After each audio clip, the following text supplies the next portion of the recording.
vous allez raboter 1 milliard sur ceux qui ont déjà pas grand-chose. Pas 3 000 euros, hein. 486 euros quand on est à 16-17 ans. C'est ça le réel. Je veux bien qu'on parle de l'apprentissage, mais avec des chiffres réels. Parce qu'un apprenti à 3 000 euros, si vous en trouvez un, je veux bien que vous l'ameniez ici pour qu'on discute un peu. Parce que le réel, c'est on commence à 16-17 ans, 486 euros la première année. Entre 18 et 20 ans, 774 euros. 21 à 25 ans, 950.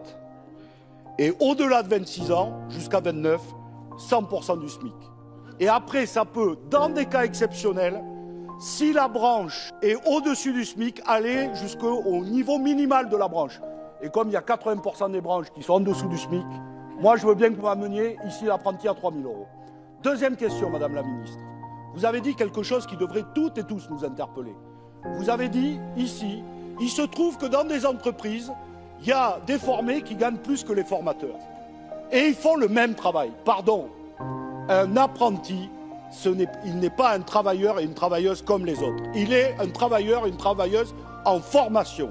Et il n'a pas un salaire, une rémunération équivalente à hauteur du SMIC. Ce n'est pas une simple question. Parce que si c'est un travailleur et une travailleuse comme un autre, alors il ne doit pas être en contrat d'apprentissage, pas avoir une rémunération à hauteur en dessous du SMIC, et il doit avoir en réalité un salaire comme les autres.